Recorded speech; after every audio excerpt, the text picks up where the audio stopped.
বিশেষ কৌশলে আগুনের তাপ আর মুখ দিয়ে হাওয়া দিয়ে দৃষ্টিনন্দন সব শোপিস তৈরি করছেন সাজ্জাদ। এসব পণ্য তৈরির মূল উপকরণ নষ্ট স্টিক বাল্ব। অনেকের কাছে মূল্যহীন এই বাল্ব দিয়ে পণ্য তৈরি করে মাসে ৬০ থেকে ৭০ হাজার টাকা আয় করছেন ক্ষুদ্র এই উদ্যোক্তা। ২০০ পাখি বানানো যায় না, ১৬০ পিস মতন লাভ পাখি বানানো যায়, তাতে ৭৫-৮০ পিস জোড় আসে। ওই পাখিটা ২৫ টাকা ৩০ টাকা পাইকারি চলে যায়। আর সিঙ্গেল পাখি এই যে পাখিগুলো, এই পাখিগুলো আপনার যদি ১০০ পিস বানানো যায় তাতে ২০০০ টাকা আসে। তাতে কাজ কেরোসিন বাদ যাবে, গেলে ১৫০০ টাকা টিকা রাখা যাবে। দেখতে ফেলনার মতো নষ্ট স্টিক বাল্বগুলোকে আয়ের উৎস বানিয়েছেন সাজ্জাদ। নিজে স্বাবলম্বী হওয়ার পাশাপাশি তার বাকি ৩ ভাইকেও এই কাজে লাগিয়েছেন তিনি। আর বাজারে চাহিদা থাকায় এসব পণ্য এখন পাইকারি ও খুচরা বিক্রি করছেন এই উদ্যোক্তা।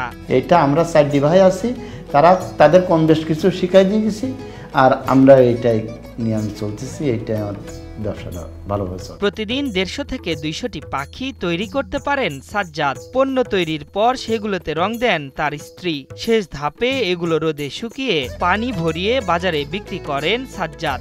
আমার স্বামী মনে করেন ওই পাখি শোপিস বানাই, মিনার পাখি, বক পাখি, রকেট, এগুলো করে পাখি বানাই দেয় আর আমি রং করি। শুরুতে বিভিন্ন কারখানা থেকে এসব নষ্ট টিউবলাইট সংগ্রহ করেন সাজ্জাদ। পরে সেসব পরিষ্কার করে কেরোসিনের কুপির আগুনের তাপ দিয়ে নিপুণ কৌশলে খেলনা বানাচ্ছেন তিনি। একসময় এসব লাইট ফ্রিতে পেলেও এখন ৫ টাকা পিস হিসাবে কিনতে হয় তাকে। আগে ২ টাকা ১.৫ টাকা এরকম দিত, এখন টিউবলাইট ৫ টাকা রেট বেঁধে দিচ্ছে, ৫ টাকায় নিয়ে আসে। প্রায় ১২ বছর আগে স্থানীয় এক বৃদ্ধার কাছে এই কাজ শেখেন সাজ্জাদ। পরে চট্টগ্রাম থেকে বেশ কিছু নষ্ট লাইট এনে ৩টি পাখি বানান তিনি। সেগুলো ১০০ টাকা পিস বিক্রি করেন। সেই থেকেই তার এই পথে যাত্রা। এটা আমার এক চাচা ছিল আমাদের গ্রামের পাশে, কুশুলদিয়া গ্রাম, তার নাম জিন্নাত। আপনার যশোর বক্সারে রকেট বানাইতো, সেখান থেকে আমরা যেতাম, সেখান থেকে আমি চালাতে কিছু রকেটের কাজ নিয়ে আমি পাখিটা ট্রাই দিলাম যে পাখি হয় কেমন, তাতে পাখি হয়। এটা এই করতে করতে আমরা চিরাং যাই দেখি যে এক জায়গায় টিউবলাইটের খাড়ি আর খাড়ি, এটা আমরা দুজনে হাসতে হাসতে আসি যে এই যে পাখি বানাবো। আসি আসলে বাসায় এসে পরিষ্কার করলাম, পরিষ্কার হয়ে গেল। এরম আগুনে ধরি যখন মাল বানাতে গেলাম দেখি কাজ গলতিছে। তা প্রথমটা হলো না, পরেরটা পিস হলো, তারপরেরটা আরও সুন্দর হলো, তারপরেরটা পাখি হয়ে গেল। আমার কাজ শেষ হয়ে গেল, এত ঢোক কাজ ৮ নিয়ে আসছি আইনি, তখন পাখি হয়ে গেলো। ওই পাখি আমরা অলঙ্কারে রং করে নিয়ে একটা ১০০ টাকা, ২টা বেচেছি, ২টো, আর একটা নিয়ে যাতে ভেঙে গেছে ৩ পিস মাল। সাজ্জাদের তৈরি এসব পণ্য স্থানীয় চাহিদা পূরণ করছে।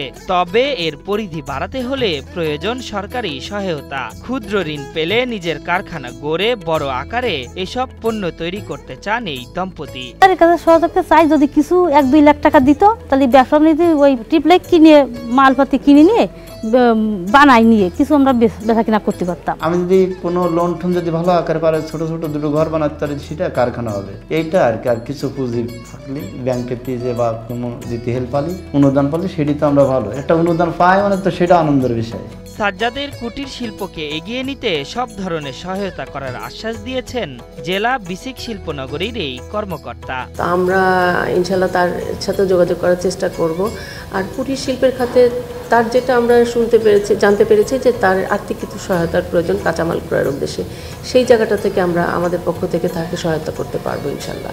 সরকারি সহায়তা পেলে সাজ্জাদের তৈরি পণ্য কুটির শিল্পের অবিচ্ছেদ্য অংশ হতে পারে। সেই সাথে কর্মসংস্থান হবে অসংখ্য নারী পুরুষের, বলছেন স্থানীয়রা। আশরাফুল ইসলাম, ৭১।